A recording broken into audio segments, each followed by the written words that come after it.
Okay, for anyone who cares, I am going to compare the Dobyns 735 Champion XP line frog rod to the ALX Zolo Toadface. And I actually had this one custom made. It has the Toadface blank, but it just has a full grip, a full handle instead of a split grip. So that's really the only change I really made besides like the color scheme. So to give you an idea of where I'm coming from here, this was my main frog rod for a while. And I like it. I liked it a lot.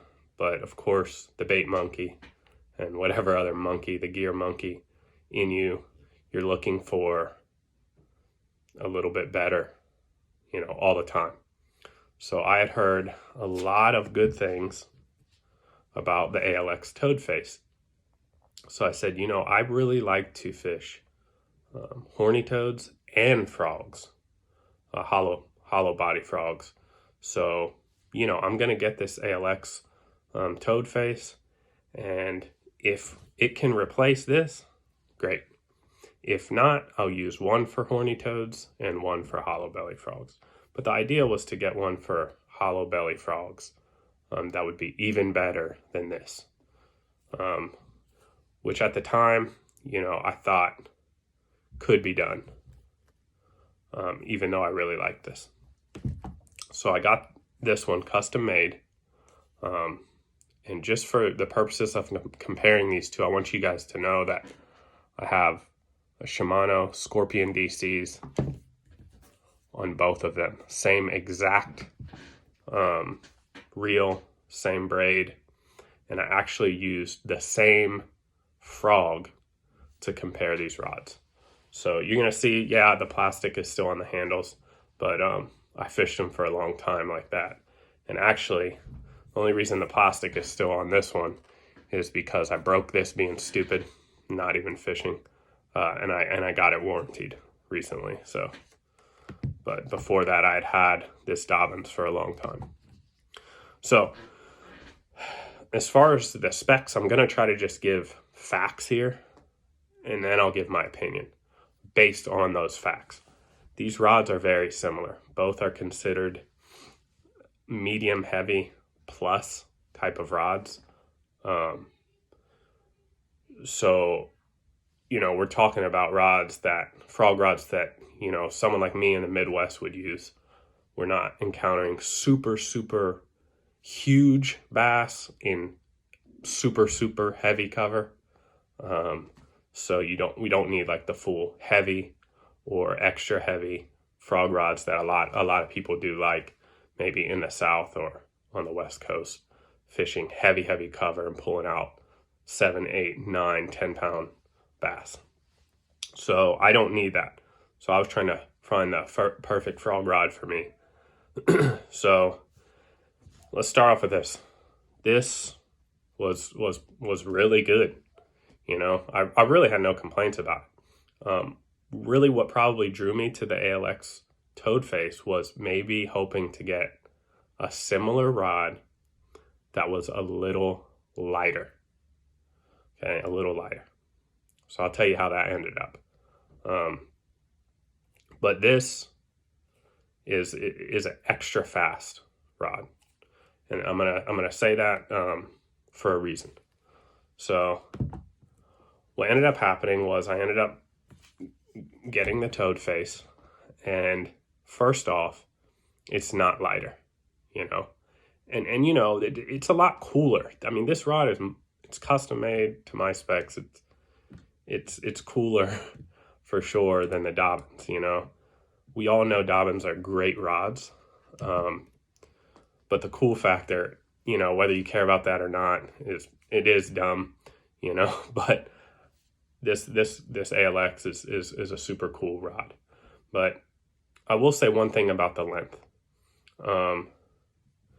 The Dobyns comes in at 7.3, and the Toadface comes in only at 7'2", but usable length is actually the same because this handle is 1 inch shorter.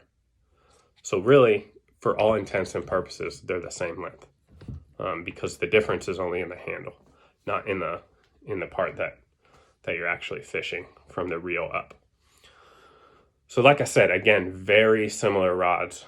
They both have kind of like a medium heavy tip with like a thicker backbone. And that was the idea, to find the best of both worlds in a frog rod. So now let me talk about the differences between the two. Okay. It has the heavy backbone, just like the 735, but the tip is softer. Okay. Now there are pros and cons to that. A lot of people want a softer tip because it helps them walk the frog. So that is a pro if that's what you want. Another reason they want a softer tip is to help them cast the frog farther. So those would be the main two reasons. This wasn't noticeably lighter at all than the Champion Series 735 that I have. So I was somewhat disappointed there.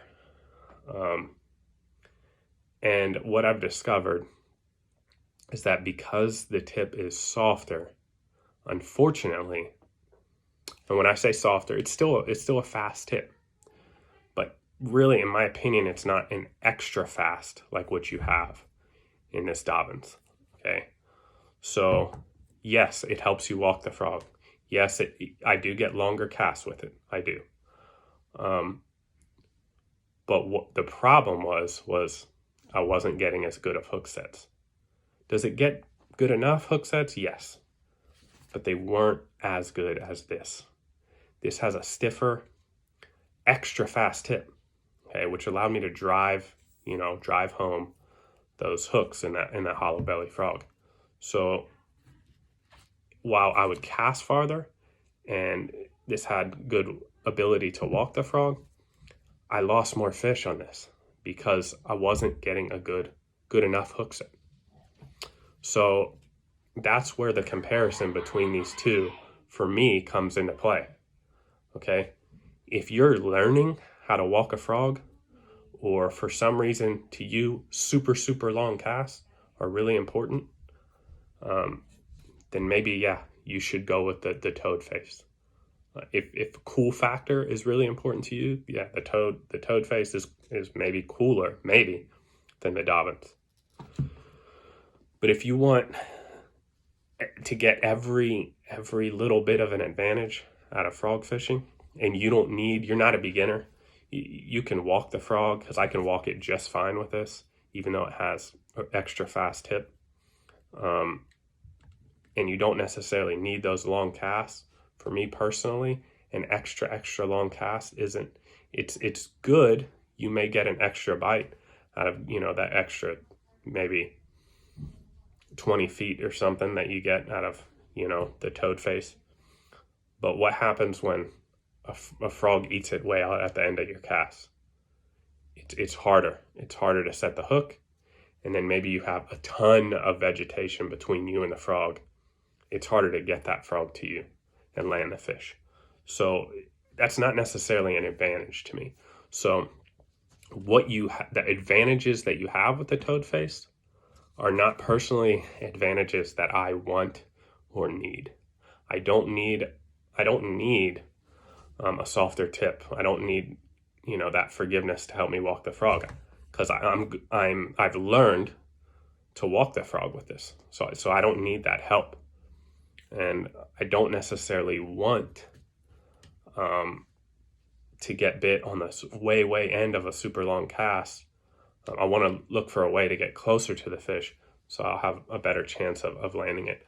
Another thing that I think helps or makes a difference is if you feel like you can't get long enough casts with this, then maybe instead of changing rods, you should upgrade your reel. because with my Scorpion DC, my casts are plenty long enough. They're long enough. I mean, I can get it out there. And that's part of the reason to compare these two, that I used a smaller frog. I used a Jackal K-Era frog to compare the two, because I really wanted to push it to its limits and see, hey, how far can I cast? What are the differences? How easy is it to walk? Because those smaller frogs sometimes are harder to walk. And then the other thing is, with the Jackal K-Era on my Dobyns, man, I landed probably 90% of my fish that bit. So it's not hard to get a good hook set with that frog. However, with this guy, I lost more fish. I'm not saying I lost a lot, but I lost more. And we're talking about, a frog that has smaller hooks that aren't super hard to get a good hook set.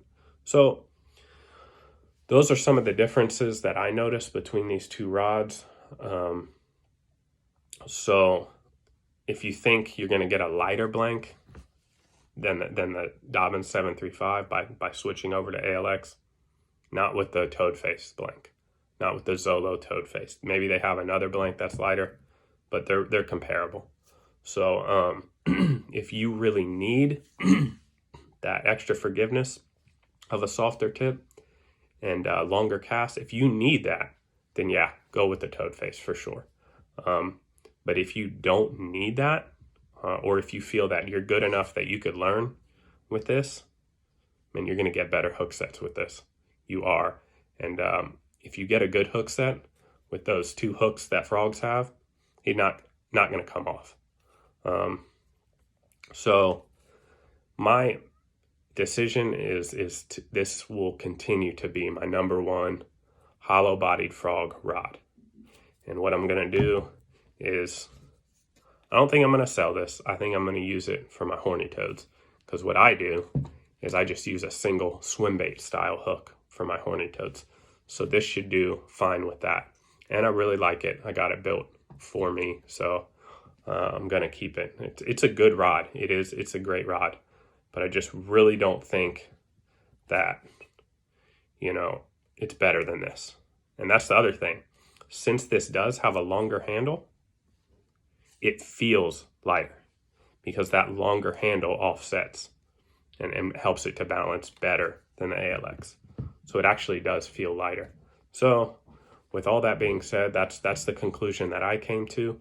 Feel free to rip me for what my opinions are, but please don't rip me if you haven't compared these two rods, if you haven't fished both of them with the same exact reels and the same frogs. Because if you haven't done that, then your opinion is biased toward one or the other. So thanks for the watch, and I hope this helps someone who's trying to get a good frog rod.